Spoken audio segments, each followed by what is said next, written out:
Welcome to Help! I Have Kids. I'm your host, Pam Marshall, a mom of 5 and a pediatric occupational therapist with over 35 years experience. This podcast is designed to equip you with practical tools, insights from experts, and real life stories. Because at the end of the day, you are the head of your child's care team. Each week, you'll hear from pediatric experts and fellow moms like you that will help build your confidence. They'll offer clarity and empower you to make informed decisions that work for your whole family.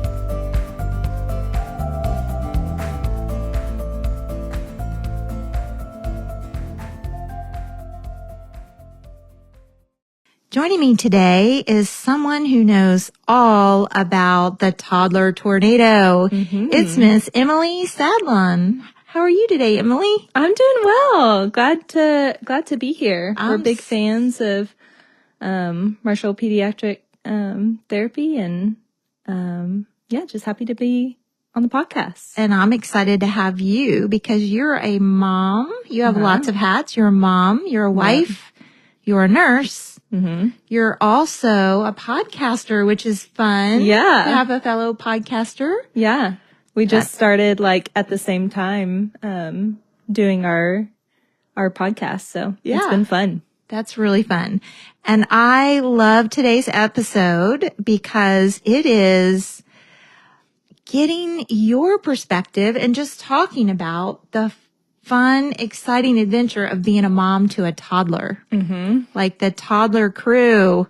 This is a story that, I think we all can relate to as parents. Just the stages where we laugh, we cry, we try to figure out what to do with this toddler. Yeah. Well, I have a question I love asking people when they are on the podcast. So how would you define what toddler is? How would I define what toddler is? So I feel like when you do a Google search, it says, generally people say it starts around age 1 and then up until they start preschool. Yeah, I would agree with that. Because once they hit preschool, then you call them a preschooler. Yes. But it's just starting out learning how to talk and how to communicate. Walking. Walking's a big one. Is a big one. And then figuring out, I have a voice. And how can I use that? Yeah. Is a big part of toddlerhood. A fascinating thing about development is kids are so focused on motor development because they don't know how to move when they're a baby and they're learning how to move. A lot of that energy is on movement. And as soon as they get upright and walking, then it's like they can really focus more on language and language takes off. So it's kind of neat how that works. Yeah. So let's talk about tantrums. You always hear that phrase, the terrible twos, or toddlers have a lot of feelings and they want to express them. And a lot of times it comes out with crying and screaming and tantrums as we know it. So have you had any experience with tantrums? Of course I have. And tell me how old your little one is. So my son turns 2 next week. So he is in the middle of toddler. He's in the thick of it. Yeah. I always say he started having tantrums early because they say around 2-ish is when they started. He definitely around 18 months for him. He started having. I get it. I noticed that too of our kids. 18 months is when you have to start having side parental discussions about how do we handle this? Yes. What is our discipline going to be? And what does this look like? How to handle this? Yeah. It's right around 18 months. Yeah. Yeah. So we've had a lot of big feelings and tantrums. And, I think a lot of it is them having so much, emotions and not knowing how to express them. Yeah. So it's tough. It is tough. One of my favorite things as an occupational therapist to help parents with is to help them understand that their toddler isn't bad. All children are created good. They do have behavior. They do make wrong choices and their choices may be wrong, but they're good as a little person. And that was one thing that was one of my biggest pet peeves was when my son was a baby and people asked if he was a good baby. I'm like, yes, he is a good baby. All babies are good babies. Yes, he's not stealing. He's not robbing a bank. He's a good baby. Right. They all are. Yeah, I think it's semantics, but it matters. It matters that you understand that children are good by nature. Yeah. And they begin to have self-will, make these wrong choices. And it's our job as parents to shape them and to help them through that. And one of the things that I think was a fun thing that I learned as a mom, and I just wonder if you've tried this, is the art of distraction. Oh, for sure. Yeah. Yeah. So can you tell me about a time, like, can you think of a time where you really had to distract your little one from, like, they're set on something and you just have to distract them away from it? So a lot of tantrums start with my kid wants to get into something that I know is dangerous. Yes. Or it's something where it's like, we have a time constraint. We just can't be doing this right now. So we have to get out the door. We can't be in the middle of so whatever. It's like you have to stick to your boundaries of like, this is what we're doing today, or no, you can't put the rock in your mouth. Right. Because it's harmful for you. Right. So figuring out distractions has been a really great tool for us. And one of our favorite ones recently is tickling. So we'll just start tickling him and then he'll start laughing and then he'll forget about the thing that he asked for. That's a great strategy. Yeah. Because a lot of parents don't realize, or first time parents don't realize that when you get in this, I call it like tug of war or headbutting or whatever you want to call it. You don't want to get into a power struggle at all with a toddler. Like that's, Cause you're not going to win. You're not going to win. No way. No way do power struggles win. You can't beat them at it. Yeah. But distraction helps a lot to prevent the tantrum from starting. It does. And getting a drink is another great one. Like tickling, getting a drink. We do that too. Are you thirsty? Yeah. Let's get a drink. And you just distract them away from whatever it is. Yeah. And then, you sometimes also not announcing the thing that you're going to do. Like if he has that rock in his mouth, you're going to just sweep your finger in there and grab it out. You know, if it's not a dangerous thing to do, you would decide, I'll just help him get that out. And you won't even announce it. I think that's what parents get into trouble when they say, okay, I'm going to take that rock out of your mouth now. And then they're going to look in the air and look, I see an airplane. Right. Yeah. And then you grab it. Right. Exactly. Just so that has definitely been a helpful tool. I also think it's hard to manage my own emotions. Absolutely. When a tantrum starts, because I can feel the anxiety bubbling up inside of me. So I have to stop and like take a deep breath and be like, okay, I'm not being chased by a lion. Right. Like, we're fine. Everything's fine. Yep. That's a fantastic strategy. That's actually the first thing you're supposed to do is take deep breaths. Give you time to think, help you plan out how to strategize. Yeah. Because they are smart little cookies. Yeah. And then I also try to like I try to empathize with his emotions and picture how he's feeling and name the emotions that I think that he's feeling. That's really good, Emily. Being like, oh, you really wanted that rock or something. That is so frustrating that you can't have that right now. I'm so sorry. I'm here for you. Yeah, that's good. And then just saying like, sometimes Gideon will just want to be on his own for a little bit for a tantrum. Yeah. And just saying, I'm right here. I'm next to you. If you want a hug, Mama's right here. If you want to be picked up, I'm right here. And then we just like reconnect afterwards and, offer a big hug or. That's a really good strategy because that's what it is. They're learning emotion and being able to name it. Do you have any of those little pictures? I know some moms get those little pictures of all the feeling. No, I don't. But I think faces that have the angry and the happy. I've been in the market for some good books because it's good to show like pictures of faces and be like, oh, that's what it looks like when you're mad. Or that's Gideon has started saying, Mama happy when I laugh. Oh, that's good. So he's seeing it in you now and affirming it in you. Yeah. Yeah, that's so helpful when they can start seeing it and understanding it.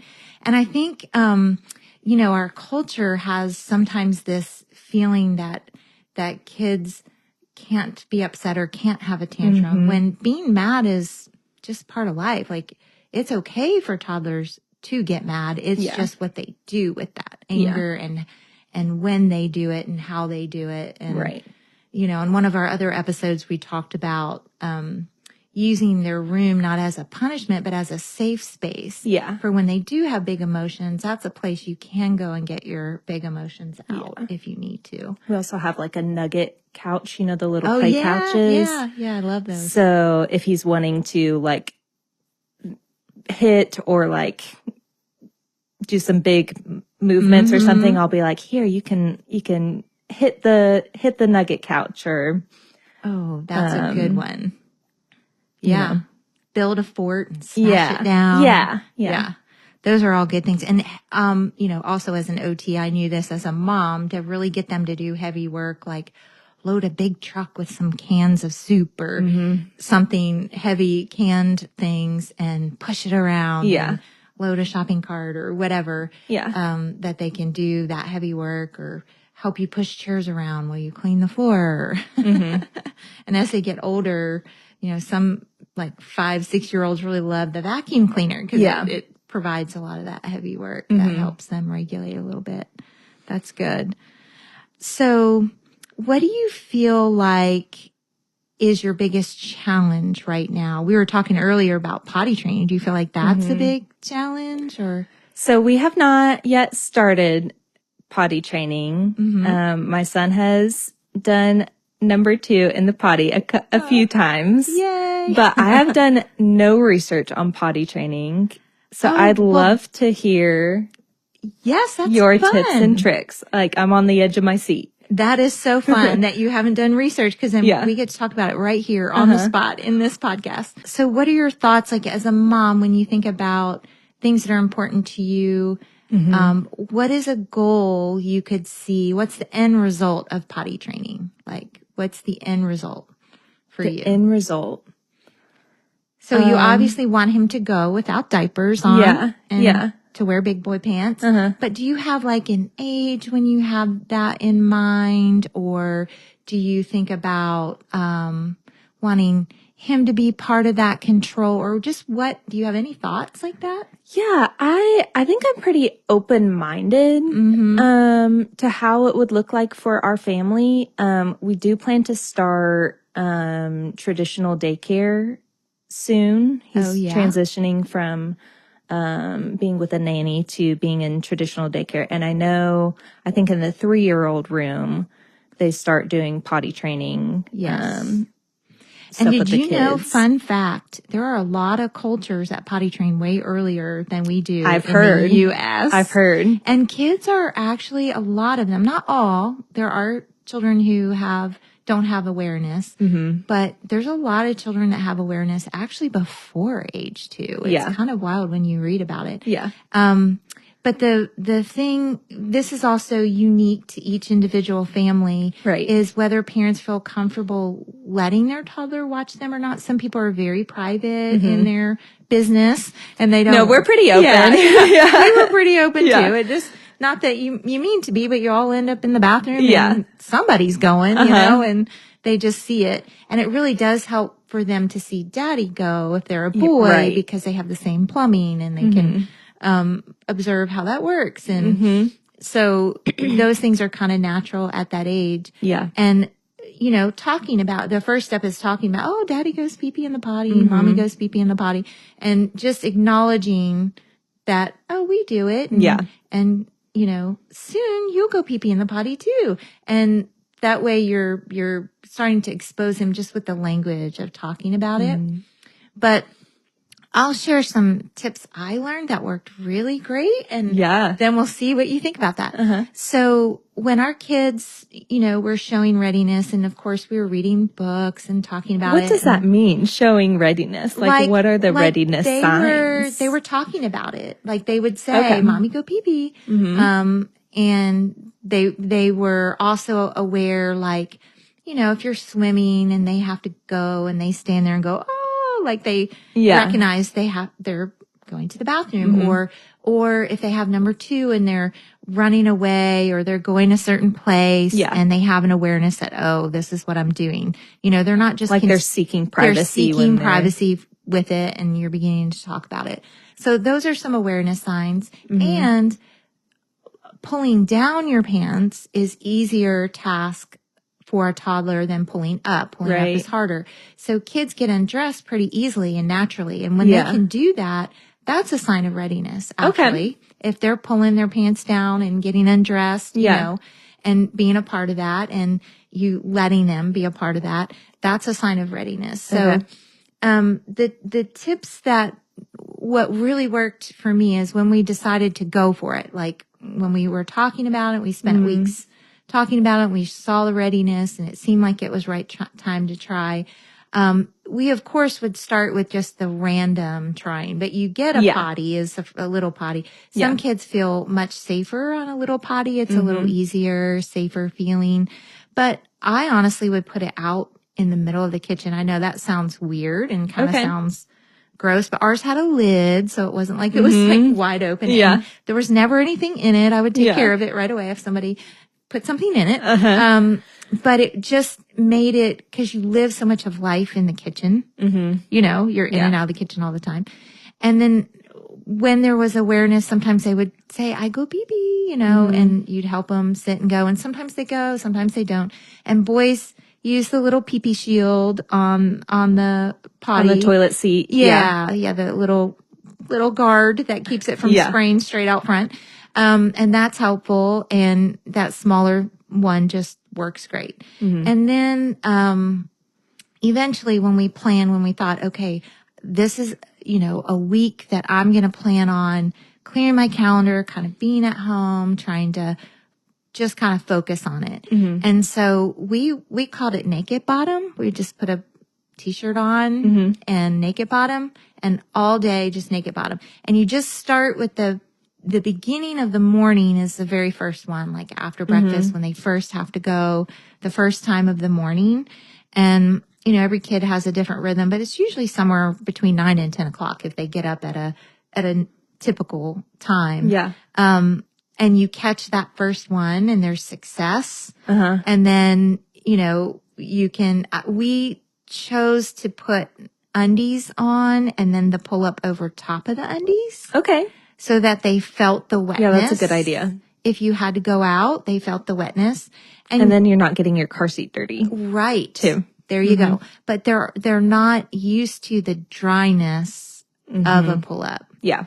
And I think there are some pull-ups now. Do you know this? That have wetness? I don't know if there are out there right now. I don't know if they're necessary. I feel like they're all pretty much moisture wicking. Yeah. I feel like they do make too. Like the potty training underwear now that is absorbent and like leak proof. And I think those are made so they feel the wet. So they feel the wetness. Yeah. And we would always get the training pants that were really thick. Yeah. They weren't the thin, like regular boys underwear. They were, you know, thick. Yeah. So they could contain some of it. And that's kind of how you start. But the not having anything on your bottom for a period of time when you're really working on it helps them make that connection. Yeah. And what I tried to do was not use food necessarily as a reward, that we would use more events like, you know, when you go pee-pee in the potty, when we go pee-pee in the potty, we'll go to the park, you know, and make a fun reward, immediate reward, and gradually space that out, obviously, because you can't go to the park every time. Right. Every time you pee-pee in the potty. Right. There'll be a lot of trips back and forth to the park. And they don't really understand length of time. It's not like you can say 5 days in a row, but you can also use stickers. Those are nice. We would do that. Put a sticker on the refrigerator chart every time you go pee-pee in the potty. Yeah. And when you get 5, then we go to the park or something like that. They begin to understand the if-then type thing. Yeah. But the little naked bottom trick worked every time. All 5 kids for us. And we actually had girls that potty trained at 20 months. Wow. And all of our boys were potty trained by like 2 years, 2 months, 2 years, 4 months.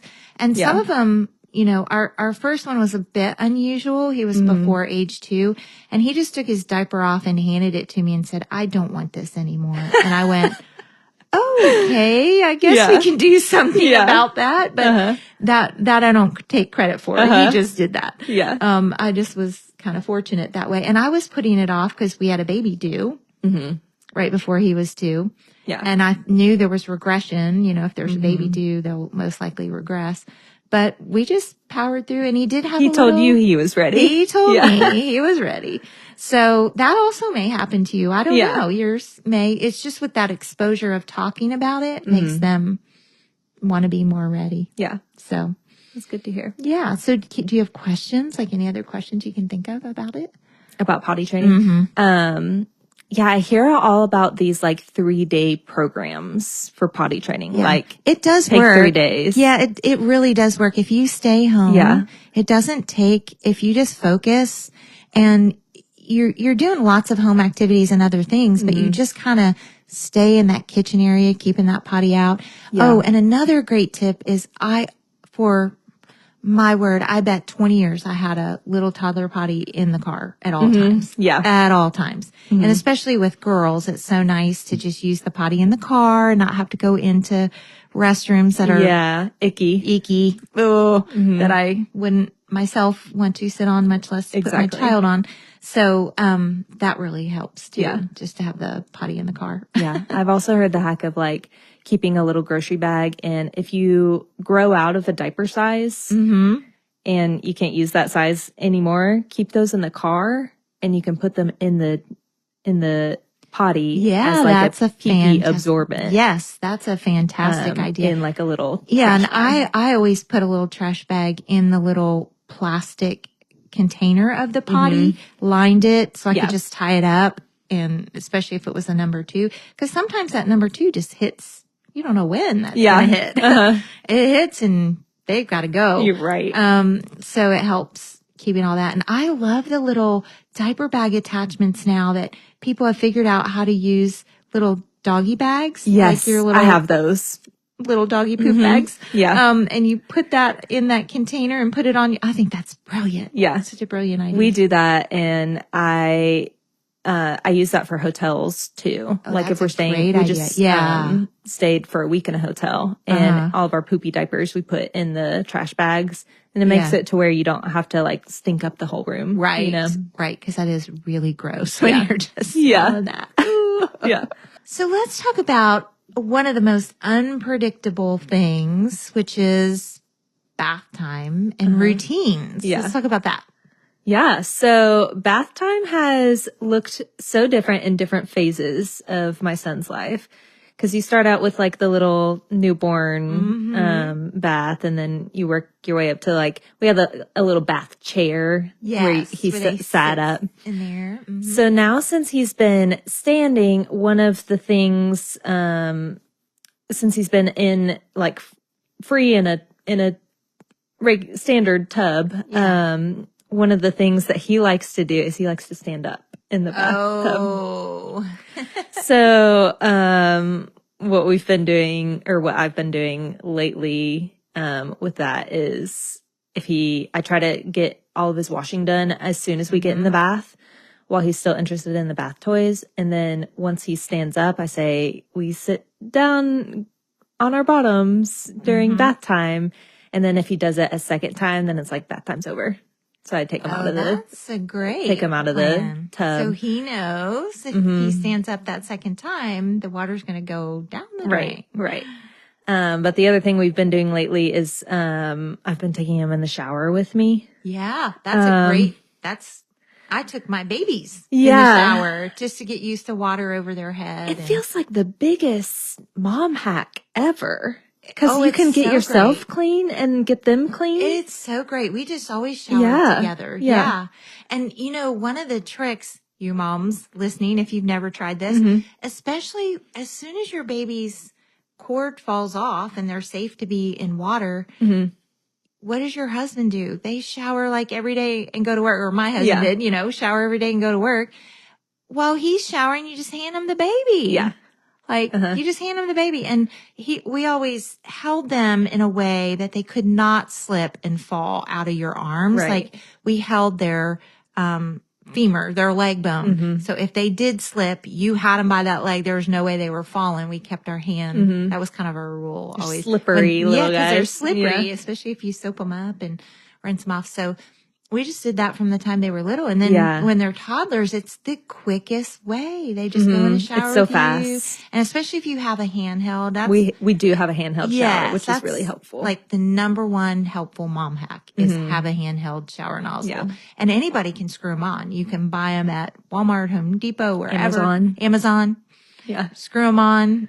No problem. Even if you're in a rental property, you can screw them on and then take them off. Yeah. And a lot of people don't realize that. And they're the best. They're a must-have with girls with long hair, but they're the best even with boys because you can angle where the water's going so you can get them soaped up and then rinsed off. So I agree with you. The mom hack of shoving them in the shower with you is the best. So easy. So quick, and you don't have that mom struggle of them wanting to stand up. Because they're allowed to stand up in the shower, right? That's awesome.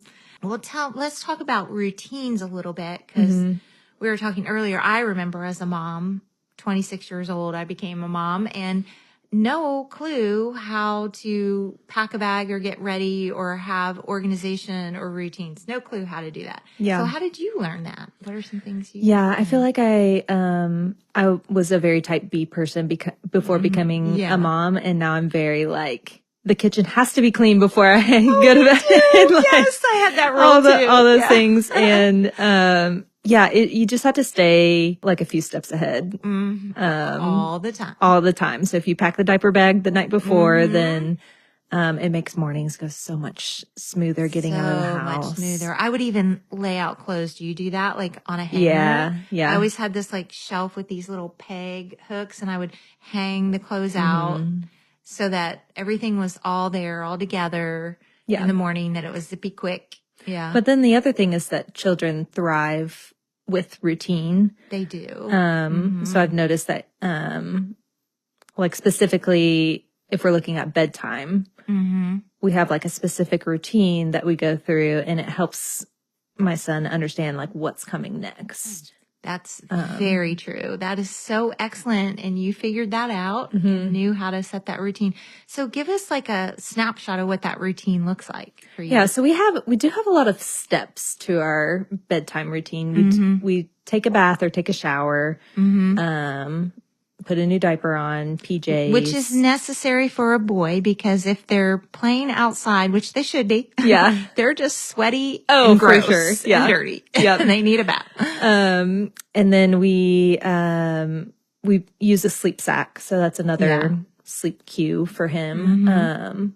And I have this lotion that I put on the bottom of the seat. I don't know if it works or not, but it's like a magnesium lotion. Oh, that's neat. And I rub it on the bottom of his feet before bed. It has like lavender in it. Oh, I bet he likes that. He does. We call it tickle lotion. Oh, and it's part of his routine. So we're like, okay, time for tickle lotion. One foot, tickle, tickle, tickle. Other foot, tickle, tickle, tickle. I love that. And he giggles and then we read books. That's really good to do before bedtime books. We read. What's his favorite book right now? Oh, there are so many. I mean, he likes 5 books books before bed. A lot. He likes a lot of books. Wear them out. But he's big into the Little Blue Truck. Books. Also like a lot of, what are those? Oh, I forget the name of them. Is it like Sandra Boynton? Sandra Boynton. Yeah. Those books. He likes those. I like Chicka Chicka Boom Boom. Yeah, Will he there likes be that enough book room? too. A told C. Or A told B and B told C. It feels nostalgic to me too, to read the same books that you. The coconut tree. I love those songs that feel like a song. Or the books that feel like a song. I love them. Yeah. Ellie, what is her last name? Ellie Holcomb, I think. She has some really great books that are very like melodical too. That's neat. I like that.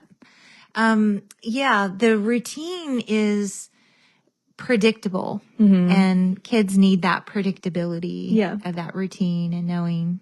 Another thing, he's close to the age. Pretty soon you'll be able to switch some of your reading time to classical stories. We started doing that with our children. So like, I'm just going to randomly say one, like Stuart Little. That's a random one. And something that is longer and takes maybe weeks to read through, but you start reading it as they're tucked in bed, not the sit and look through book part. Yeah. They get to sit and look through book, but then you read a classical story. And I can't tell you how many times I would fall asleep reading to my kids. Yeah. I would sit, like when we had 2 boys and 2 girls, and I would sit in the hallway in between their rooms. Yeah, with the you've doors told me open. that before. Yeah. And read to them. That's a great hack for parents with a lot of children. Yeah. To sit in the hallway and just like read to all of them all at once. Yep. Yeah. That's what we would do. We would take turns doing that. Yeah. Yeah. So I love that routine. Are there any like AM routines that help you or help you get out the door successfully? That kind of thing?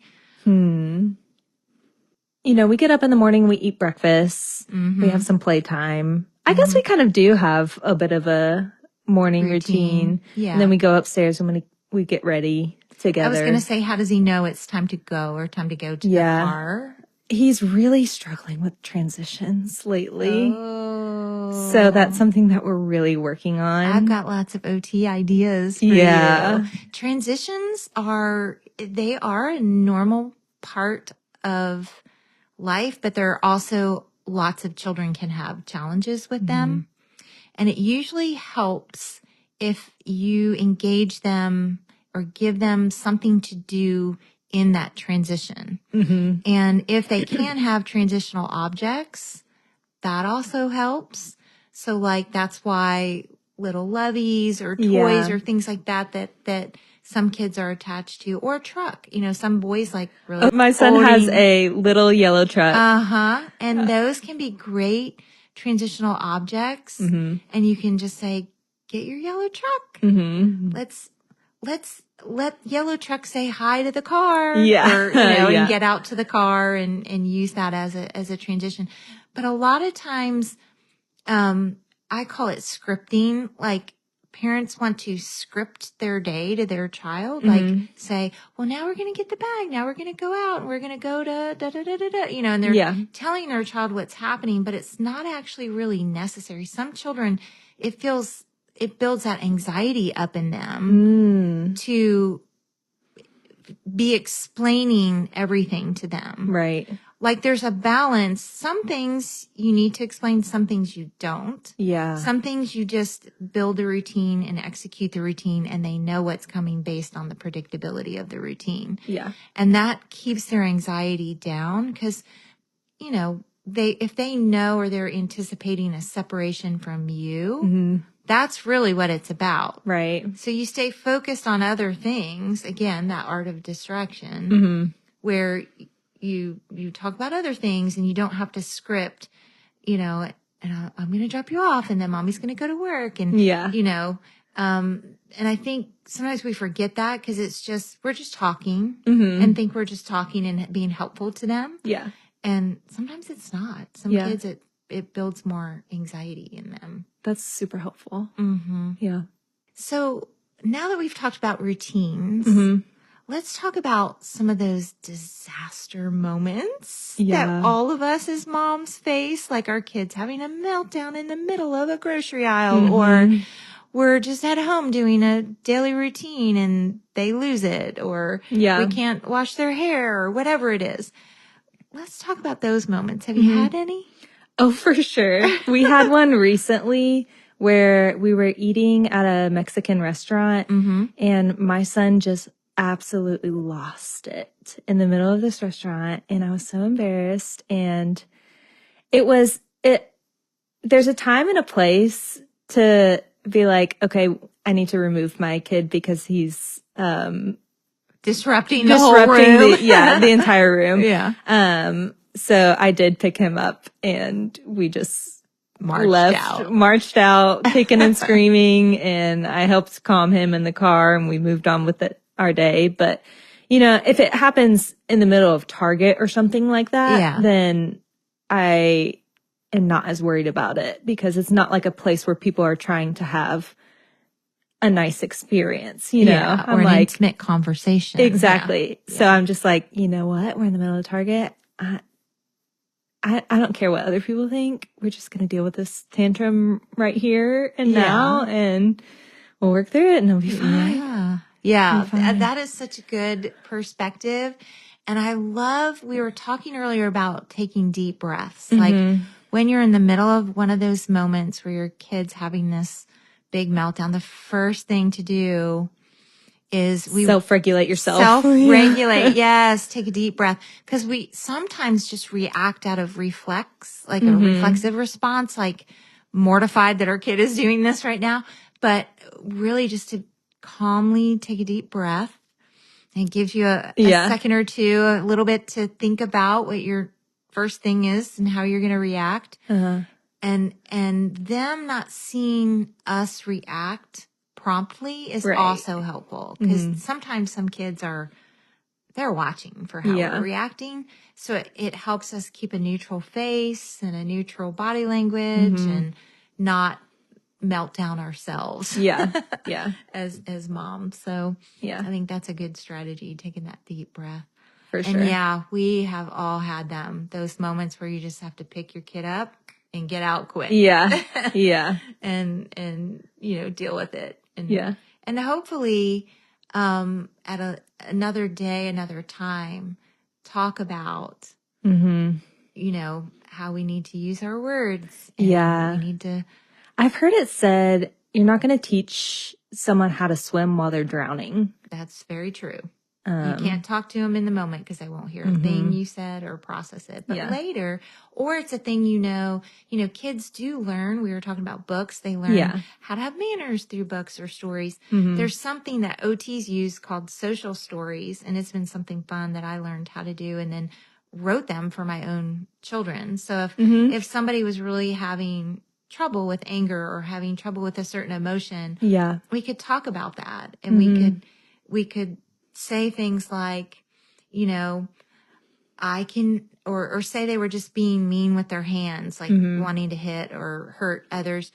I can have nice hands. And talk a story. We have a about book that is talking about a bedtime routine. And it has like real life pictures, and a little girl gets some like soap and water in her eyes while they're washing her hair. Oh, that's a good one. And then she like melts down, and we talk about that. We still have trouble though with washing. With washing hair. Hair washing is tough. Yeah. Do you have any tips on that? I do. You can start using that language. I can be okay washing my hair. Yeah. And just like we were talking earlier about potty training, you can do the same with hair washing. Like Daddy's washing his hair. Look. And why showering so helpful? Because the first step is them learning that they can have water coming down their face. And around their head, and they can be fine. They can breathe. They're just fine. And so once they get used to that and let them spray, there's times where they need to learn that they can spray. And maybe they can have control, like you can show them by you demonstrating it on you. See how mommy has soap in her hair. Now I'm going to rinse my hair. And then your turn. That's great. And let them have some of that control. And keeping, we look up the whole time, and then, and then, figuring out how to get him to look up has been the biggest struggle because he just wants to be looking right at me. Maybe you could put a sticker on the or that's a great idea that you can peel off later, but something creative like that. Put a sticker up there or something. Peel and stick. We're going to have an Amazon list of all of our favorite toddler things. Yeah. And then that helps a ton with hair washing. And really just getting them, the earlier you get those babies in the shower, the less likely. And I find that a lot of people that react negatively about water in their child's face those kids have trouble because I used to teach swim lessons. So I used to teach children how to swim. My son's been doing swim lessons and he's loving them. They have helped with bath time a lot too. Yeah, they do. But the kids that are doing swim lessons for the first time that really are upset and hate the water and all that, a lot of times it's almost like a passed down fear. Yeah. Because the parent doesn't realize they've instilled that fear in them based on how their face reacts when their child gets water in their face. Yeah. They're looking at you. They're looking at you. Thinking, and if a parent's what does mom think about this? Right. If a parent's going, if that's their reaction, they're going to have that. They're going to learn that's bad. That water in my face is bad. And so a lot of it is us as parents. We've got to model it and show it and help them see that it's okay to have water in your face. Yeah. What has been like a surprise with toddler? Has there been something like sweet that you love about the toddler age? Or there are so many sweet things. It is definitely a super, super hard season. But it's also, I think, the cutest season. Yes, so cute. Like, they're sloppy wet kisses. They're so cute. They're so cute. And I love when my son will come up and give me like unexpected hugs. Oh, it's the sweetest thing. And then learning how to talk too, like their little words when they say them wrong. Oh, and you are so adorable. I'm like, I hope this never changes, but it's good to change. I love that. He loves Chick-fil-A sauce. And he calls it yayo ketchup. Yayo ketchup. Yes. Get some yayo ketchup. Yes. And it's so cute. That is very cute. Maybe he should make a commercial for Chick-fil-A. Right. With the yayo ketchup. Yayo ketchup. Yeah, I love it. Cute. So how is the whole eating routine for you all at home? It's going pretty well. I think meals are hit or miss. And I think that is to be expected. So I always count for like 1 to 2 good meals per day. Yeah, and that's a good goal. Don't really worry about the rest. Yeah. The other thing that has really helped me is realizing that like our pediatrician told us that protein goals, it's only like 15 grams or something like that for the toddler pretty phase. Small, yeah. And he gets that amount through the amount of milk that he gets. So it takes the pressure off of protein. Yeah. Like it's really just for exposure, satiety, like. Right. And jaw, like it's good to learn how to chew some meat because it brings jaw stability and that's good for not just eating, but talking. Right. But it takes the pressure off of like, oh, you got to eat all of your burger. Right. Or whatever. No. Yeah. But we do a lot of, he feeds himself with his hands. That's great. Does he like to use utensils? Yeah. He has some utensils. He's not great at perfect at using them, but he does like using a fork. That's good. The curved spoon is like the best when they're learning cereal because they really can get it in their mouth. Yeah. That curved spoon. Okay. Do you have a curved spoon? I do not. The curved spoons are the best thing to start them with because they don't have to manipulate their arm. Yeah. They can just they learn to get the food in their mouth and then they get the idea and it goes a lot quicker, a lot better. But, and that process of sometimes stabbing their little fork in the meat and just laying it there. And that way they can just bring hand to mouth. Yeah. And then eventually they learn. I usually try to start them out with like one piece. And then they get it. But it is,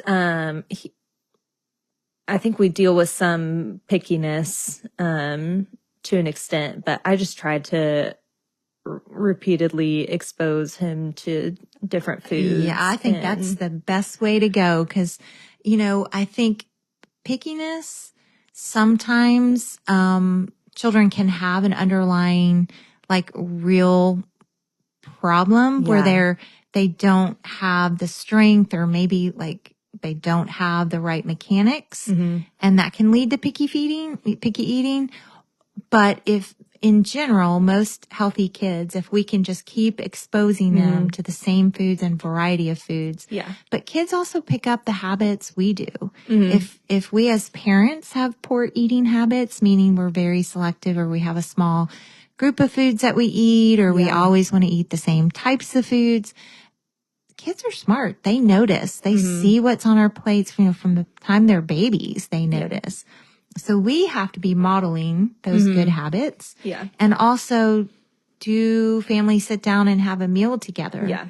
That's really important to model because many people don't realize that sitting down to a meal is not so much about the eating. It's more about the relationship and the social emotional part of sitting around a table. Yeah. Because food in a lot of cultures is very connecting, emotionally connecting. Yeah. It's more about that.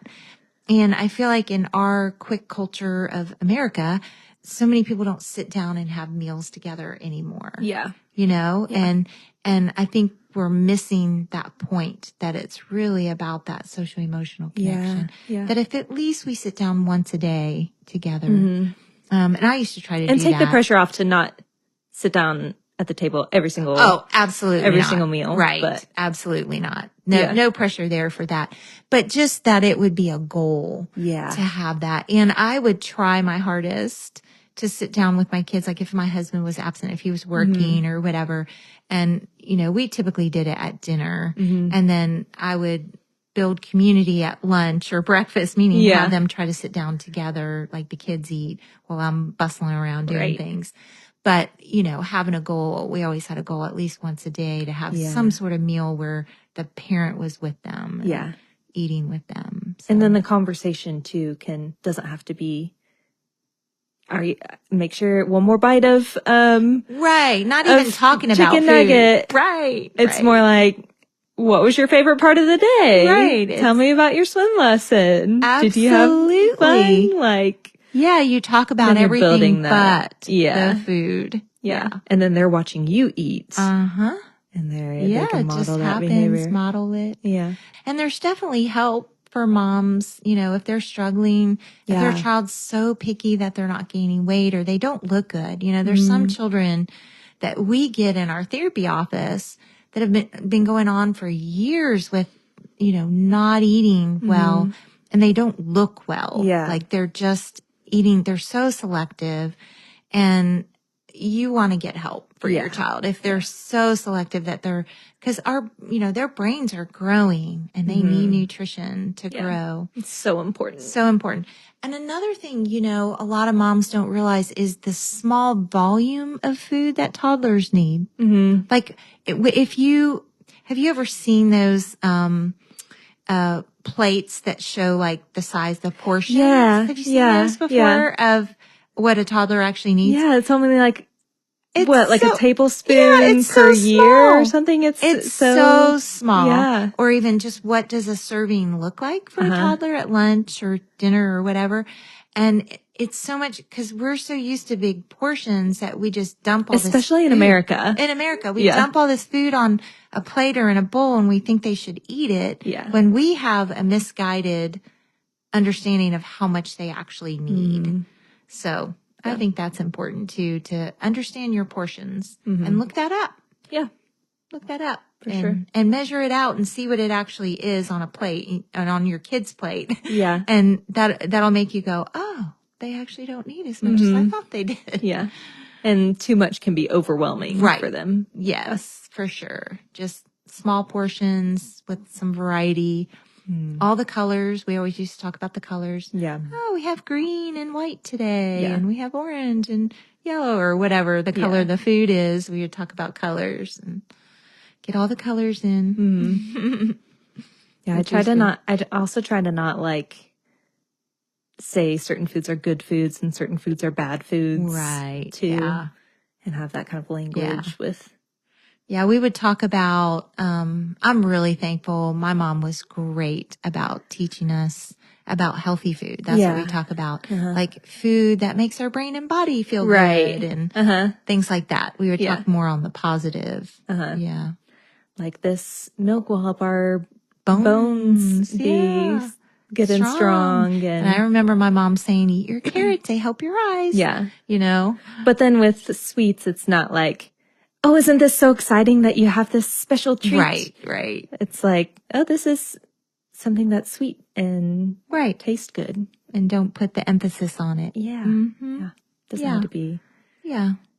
So, Emily, it was so nice to have you today. I loved hearing your toddler experiences as a mom, and I want to compliment you. You're such a relaxed mom. It seems like your ideas are super helpful. I bet they're going to help lots of moms. Yeah. And I'd love for you to tell us about your podcast. Yeah. So, my best friend and I have a podcast. It's called Call Her Mommy, where it's just like two best friends chatting, and we talk about motherhood and life. That's really fun.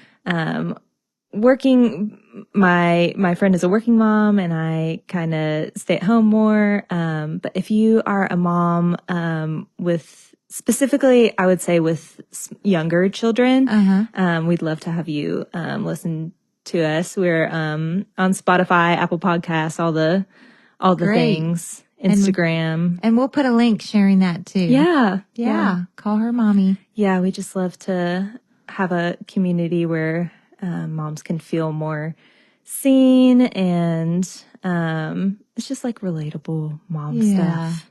So fun. Yeah. I love it. Yeah.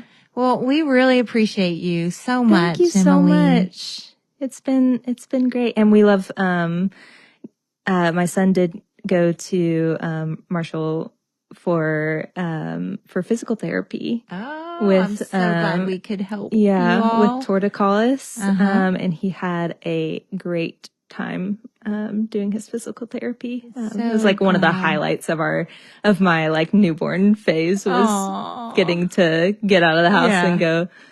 Oh, well, I'm so glad we could be a help to you. Yeah. Thank you so much. Thanks so much for listening to Help, I Have Kids. If you're tuning into this podcast, that means you're a mom who's curious, committed, and ready to learn. And we see you. We'd love for you to join our Help, I Have Kids Facebook community, where moms just like you are connecting, asking questions, and encouraging each other every day. It's a space for real conversations, expert insight, and support from moms who get it, because we're all in this together. And if you know a mom who's feeling unsure or maybe overwhelmed, or just needs to be reminded that she can do it, she can advocate for her child with confidence, share this episode with her. We're building a village here, and we're glad you're a part of it.